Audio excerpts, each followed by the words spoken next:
كم مرة تبقى راكب ميكروباص وتعدي من جنبك عربية مرسيدس فخمة جدا، وفي لحظة عقلك بيقرر ياخد اجازة من الواقع، تتخيل انها بتاعتك والناس بتبصلك باعجاب وانت نازل منها بمنتهى الشياكة، وفجأة تفوق على صوت السواق اللي بيقول اللي ما دفعش اجره ورا، فتكتشف انك لسه في الميكروباص ومحتاج تدفع اجره للسواق عشان ما ينزلكش على اي جنب. احب اقول لك انك مش لوحدك، والاكيد انك مش مجنون، انت بس وقعت في فخ احلام اليقظه. في فيديو النهارده هعرفك ليه مخنا بيسوحنا التسويحه دي، وهل الكلام ده بيساعدنا ننجح ولا اشتغاله بتضيع وقتنا. فهات قهوتك اللذيذه ويلا نبدا.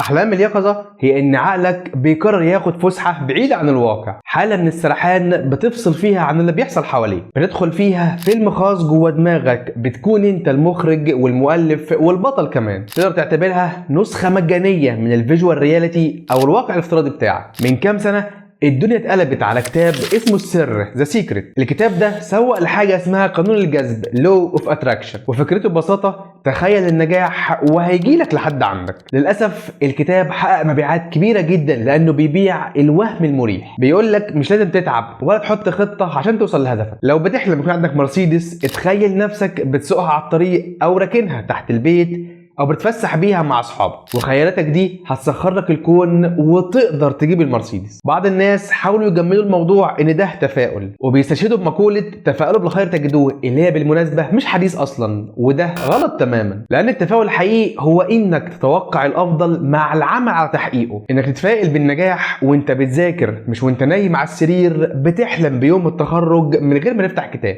لو سيبنا الكلام النظري ورحنا للعلم هنتفاجئ ان احلام اليقظه فخ كبير لو جرينا فيها. في كتاب ري ثينكينج بوزيتيف ثينكينج، الباحث النفسيه جابرييل اوتنجن استاذ علم النفس في جامعه نيويورك عملت تجارب كتير واكتشفت ان احلام اليقظه بلحظات النجاح بتقلل فرصتك من تحقيق النجاح ده، لانك لما بتعيش لحظات النجاح في خيالك انت بتخدع مخك وبيفكر خلاص انه حقق الهدف ده، فبيقلل الطاقه والمجهود اللي المفروض يبذلهم عشان يحقق الهدف ده. مخك بيقول لك ليه هتعب واشتغل لما ممكن اتخيل وانبسط. هل معنى كده ان احنا نبطل نحلم؟ اكيد لا. التخيل مثله انه بيعرفك بوصلتك فين، وممكن يكون بروفة لمواقف صعبة زي انترفيو مهم هيحصل كمان شوية، او خناقة بتجهز لها ردودك. عقلك بيعمل محاكاة عشان لما الموقف يحصل فعلا تلاقي نفسك جاهز بالردود. بس عشان الموضوع ما يزيدش عن حده وتقع في الفخ، في تكنيك علمي اسمه التباين العقلي mental contrasting. بدل ما تتخيل النتائج بس اتخيل الفعل والعقبات. لو عندك سباق جري، بدل ما تتخيل لحظة الميدالية واعجاب الناس بيك، اتخيل نفسك وانت في نص السباق، اتخيل تعبك ونهجانك وازاي هتدوس على نفسك عشان تسبق اللي قدامك. لو عندك بيزنس، بدل ما تتخيل النجاح وجني الارباح، اتخيل المشاكل اللي هتقابلك مع السيوله والموردين وازاي هتلاقي لها حلول عبقريه. ولو بتعمل دايت، بدل ما تتخيل نفسك في لبس ضيق،